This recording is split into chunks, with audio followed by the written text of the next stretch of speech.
Ah là là, le handstand. S'il y a bien un mouvement qui fait toute la différence en street workout, c'est celui-là. Dès que tu le débloques, la discipline prend un tout autre tournant. C'est la porte d'accès vers plein d'autres figures comme les handstand push-up, le one-arm handstand, les planches press, et j'en passe. Dans la vidéo du jour, je vais t'enseigner tout ce que tu dois savoir pour apprendre le handstand au sol. Rassure-toi, si tu veux l'apprendre sur barre parallèle, sur bloc ou je ne sais quel autre agrès, la logique à suivre est la même. Seuls quelques détails au niveau du placement des mains changeront. Cette vidéo a pour but d'être la plus complète possible. C'est pour ça que je vais détailler point par point le placement de chaque partie du corps en handstand. On parlera aussi de la respiration, de comment le travailler, des évolutions possibles une fois que tu l'as débloqué et des éventuelles erreurs que tu peux rencontrer, ainsi que comment les surpasser. Tu vois que je m'efforce de donner un maximum de valeur dans les vidéos que je propose, alors commence par mettre un pouce bleu à cette vidéo et tu peux aussi m'écrire un commentaire sur les autres tutoriels ou sujets que tu voudrais que j'aborde. Ok, on commence avec les prérequis en handstand. En soi, ce n'est pas un mouvement qui demande de la force, donc il est tout à fait possible de le débloquer même sans avoir de traction ou de dips. C'est aussi pour ça que c'est un mouvement fondamental du street et qu'il faut le travailler dès le départ. Bien évidemment, plus tu as de force, plus ça t'aidera à travailler ton handstand, parce que tu pourras encaisser des sessions d'entraînement plus longues et plus fréquentes. Ça t'aidera aussi à te réajuster pour maintenir ton équilibre et ça diminuera l'appréhension que tu as vis-à-vis du mouvement. Déjà, on va essayer de comprendre comment on tient en équilibre. Tenir en équilibre en handstand, c'est comme tenir en équilibre lorsqu'on est debout. Si tu commences à partir vers l'avant, tu vas naturellement mettre le poids sur tes orteils, pousser dedans pour te ramener vers l'arrière. Et à l'inverse, lorsque tu commences à partir vers l'arrière, tu mets le poids au niveau des talons pour te ramener devant. En handstand, c'est exactement la même chose. Tu pars devant, tu pousses dans tes doigts, tu pars derrière, tu mets le poids au niveau de la base de ta main. Seulement, les pieds sont plus longs que les mains, du moins pour la plupart des humains normalement constitués, donc c'est vachement plus difficile de tenir en équilibre sur les mains que sur les pieds. Et on est aussi vachement moins habitué au mouvement. Ok, on a vu comment fallait faire pour se réajuster. Sauf que ce qui te permet de transmettre la force de tes mains là qui poussent à tes pieds qui commencent à partir et à déséquilibrer, c'est le gainage de ton corps, ce que j'appelle aussi l'extension. Si t'es tout mou, que t'es une corde, t'auras beau appuyer dans tes mains, tes pieds y partiront quand même parce que la force elle se transmettra pas instantanément de tes mains vers tes pieds. Si tu veux que la force se transmette rapidement, il faut que tu sois une barre de fer. Et donc pour être une barre de fer, il ne faut pas juste être gainé, il faut comprendre comment étendre l'ensemble de son corps. La première chose à comprendre, c'est qu'il faut avoir l'intention de se grandir lorsque fait un mouvement de street où on cherche à s'opposer à la gravité. Ceci étant dit, on va voir point par point tous les détails du placement. On commence par les poignets. Lorsque tu fais un handstand au sol, je te conseille de placer les mains vers l'avant et pas vers le côté comme on peut beaucoup le voir en gymnastique. Tu voudrais te tenir debout, tu ne te tiendrais pas pied en canard comme ça. Parce que pour se rajuster d'avant en arrière, on a beaucoup plus de force lorsqu'on a les pieds dans ce sens-là. Et bien pour ce qui est du handstand, c'est exactement la même chose. On ne met pas les mains sur le côté, on les met ici vers l'avant. Tu peux garder en tête, les majeurs sont parallèles. Cependant, tu vois que ça requiert une bonne mobilité au niveau du poignet. Si tu n'arrives pas à aligner parfaitement à 90 degrés ton avant-bras et ta main, dans ces cas-là, tu peux faire quelques étirements avant de lancer ton handstand ou même en fin de séance. Un étirement très simple pour remédier à ce problème, tu te mets à genoux et tu te penches simplement en avant. Si l'arrière de la main décolle, ce n'est pas un problème. Ça étirera même les doigts et toute la chaîne antérieure du bras. C'est un plus. Ensuite, dernier détail concernant le placement des mains, plus tu vas les écarter, moins ça te demandera d'ouverture d'épaule. Ça, on y revient juste après, mais autrement dit, plus tu écartes les mains, moins ça te demande de souplesse, et souvent c'est plus simple d'apprendre le handstand en ayant les mains légèrement écartées, plutôt que juste à la largeur d'épaule ou resserrées. Là-dessus, je t'invite à tester différents écartements, mais généralement, un écartement légèrement supérieur à la largeur d'épaule, c'est ce qui conviendra le mieux au plus grand nombre. On a donc vu la main. Si on remonte un petit peu, on a le coude. Le coude se doit d'être verrouillé. Dans tous les mouvements bras tendus en street, bras tendu ça signifie coude verrouillé. Ok, comment on verrouille le coude? Coude verrouillé, ça signifie creux du coude vers l'avant. En gros, tu essayes d'envoyer le creux du coude dans la ligne de ton index. De cette manière, le bras est solidaire. Et ça respecte ce que je t'ai dit avant. Pour pouvoir contrôler notre équilibre, on veut que notre corps transmette la force. Donc ici, on est bon, c'est verrouillé. En revanche, si mon bras est en rotation interne, donc creux du coude vers l'intérieur, là, je suis en mode corde, spaghetti mou, ça colle pas. Donc, je te l'ai déjà dit dans le tutoriel One Arm Handstand, mais tu dois avoir l'intention de repousser le sol en mode Ironman. Pourquoi je précise en mode Ironman? Parce que souvent ça aide à comprendre comment tu dois pousser avec le poignet. Ok, on a vu poignet-coude, maintenant on passe à l'épaule. En handstand, meilleur à l'alignement entre ton bras et ton buste, plus tu économises de la force. Tout simplement parce qu'en street, tous les mouvements sont régis par le principe de levier. Plus tu as d'angle au niveau de l'épaule, plus ton épaule travaille, donc plus elle fatigue. Avoir une bonne technique, ça signifie économiser de l'énergie. Donc avoir une bonne technique en handstand, ça veut dire diminuer le levier en alignant le bras au maximum. Tu vois que je suis plutôt souple, et donc que j'arrive relativement bien à aligner mon bras avec mon buste, même en gardant l'épaule abaissée. Cependant, si on veut vraiment parfaire l'alignement bras-buste, eh bien il faut pousser l'épaule à l'oreille. Tu vois que ça permet d'aller bien plus loin derrière, donc il est impératif de pousser l'épaule à l'oreille, comme si tu voulais les cacher lorsque tu fais un handstand.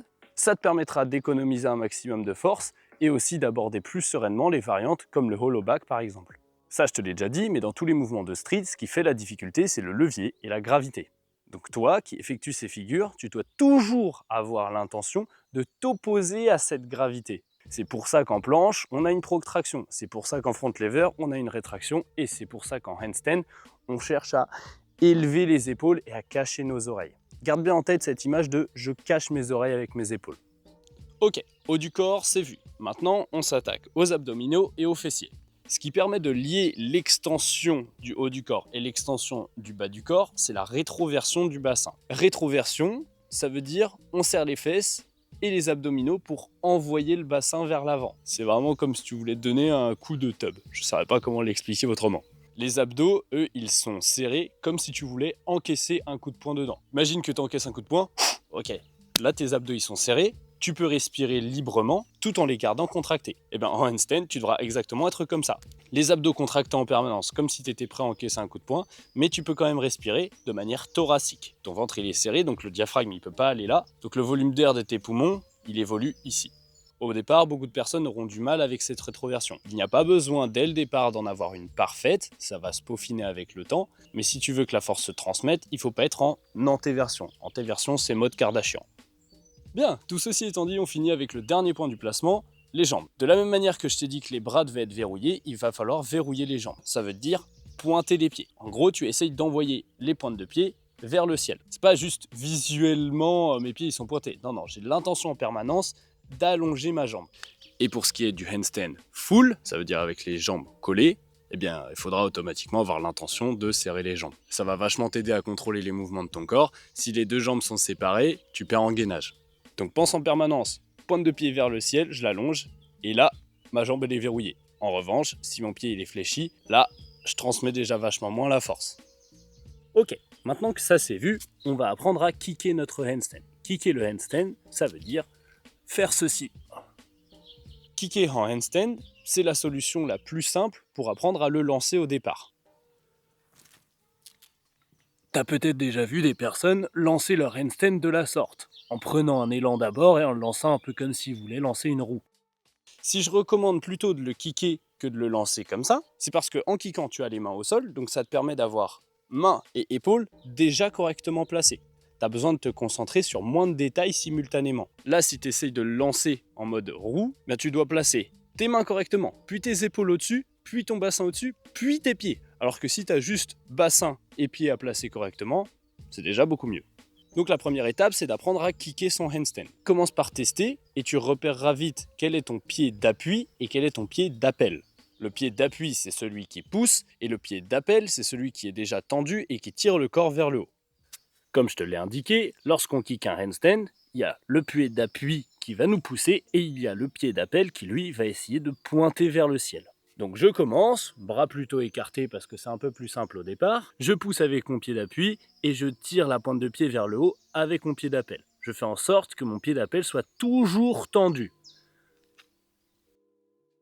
Au départ, ça ressemblera probablement pas à ça pour toi. En handstand, tu peux faire plein d'erreurs.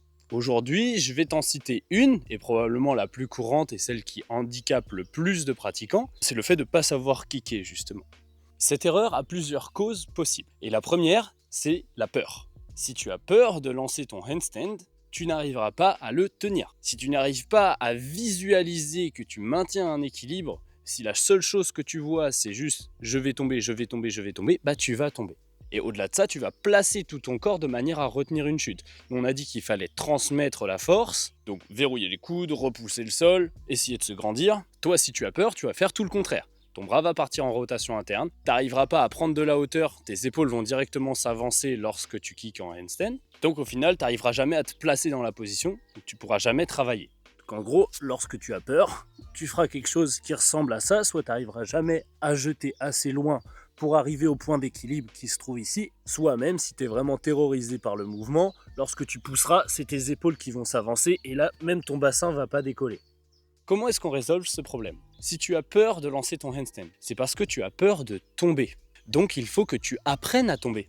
Apprendre à tomber, c'est pas compliqué. Déjà, première chose, tu peux te mettre sur un sol qui est plutôt mou, même si c'est pas optimal pour contrôler les mouvements de son corps, au moins tu n'auras pas l'appréhension, donc tu arriveras à te jeter, et au fur et à mesure tu pourras te mettre sur un sol plus dur, ou tu peux te mettre sur un sol dur et sécuriser l'espace en mettant des tapis, des coussins et autres à côté.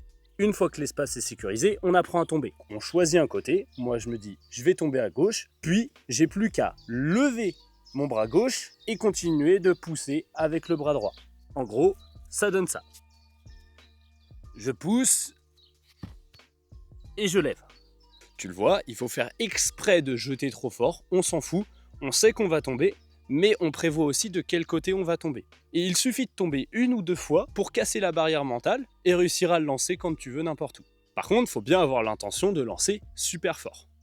Alors là, je t'ai montré une méthode pour apprendre à tomber. À vrai dire, il y a plusieurs manières de faire, tu verras pas mal de personnes se mettre en boule et rouler, mais si je t'ai montré celle-ci, c'est parce que, après toutes mes années d'expérience, c'est la meilleure que j'ai trouvée. Essaye de te mettre à rouler en boule alors que tu as déjà peur du mouvement. La plupart du temps, tu feras juste un gros plat d'eau.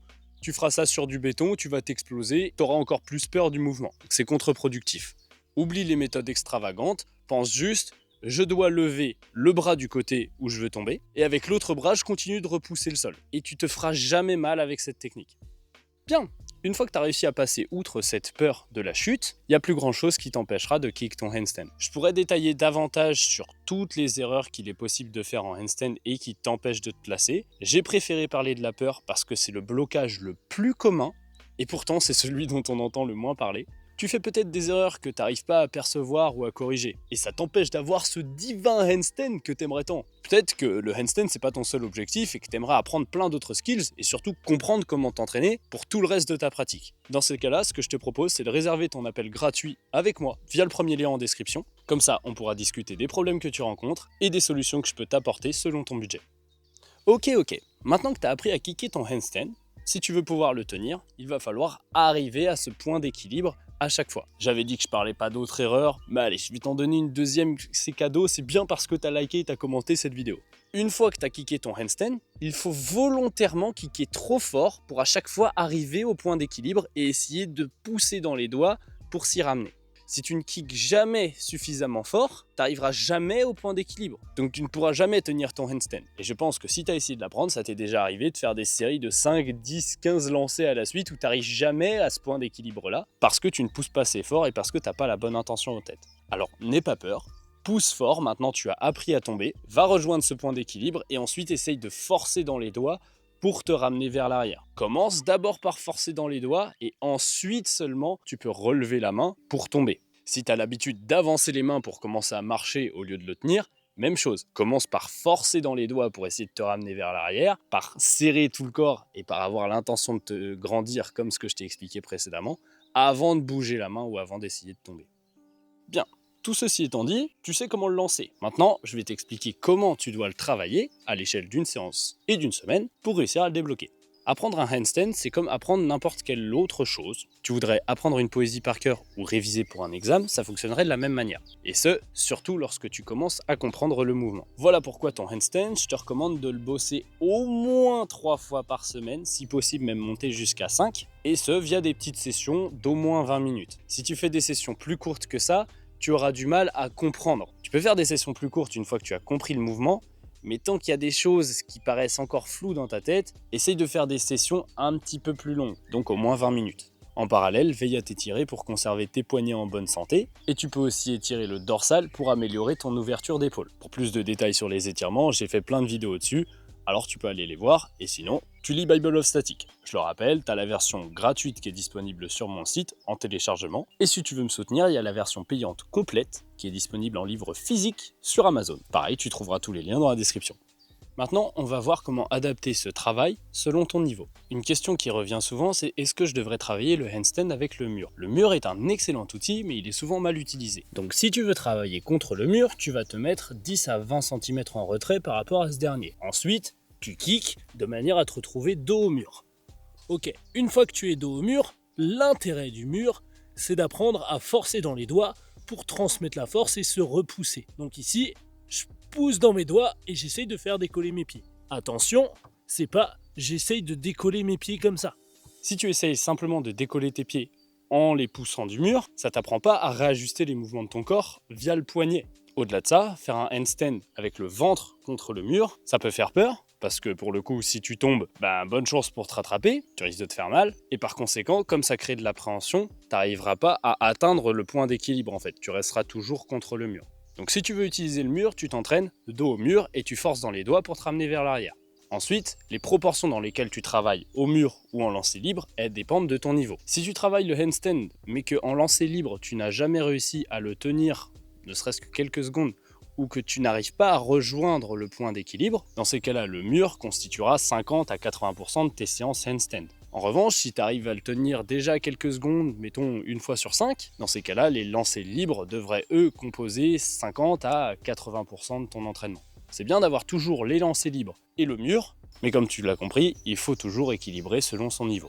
D'ailleurs, ça je t'en ai parlé dans pas mal d'autres vidéos, mais lorsque tu débloqueras un mouvement, il sera systématiquement approximatif. Tes premiers handstands, ils seront moches. Tes pieds ne seront pas forcément collés, ton bas du dos il sera un peu cambré. Mais au fur et à mesure que tu travailles dans cette forme approximative, tu vas gagner en force, tu vas gagner en endurance, et le mouvement te demandera de moins en moins de concentration. Cette concentration, tu pourras l'allouer aux détails techniques qui te posent encore problème. Donc accepte de faire des choses approximatives au départ, même si c'est moche, on s'en fout. Tout le monde est passé par là pour réussir à faire des figures clean. Donc d'abord, ce sera moche, puis au fur et à mesure, tu pourras te permettre de te concentrer un petit peu plus sur ta technique et de peaufiner tout ça. Ok.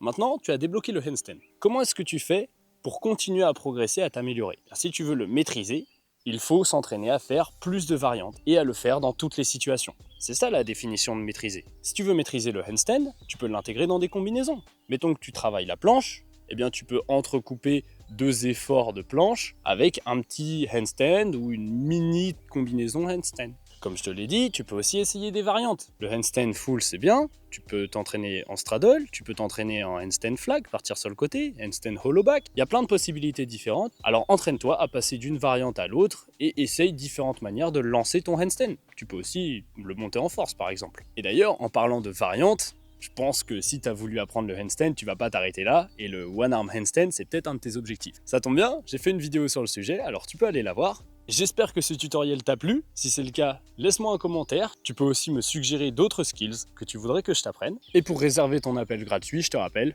premier lien dans la description. Je te laisse ici, entraîne-toi bien, récupère bien, fais des handstands et passe une bonne journée. C'était Moulax.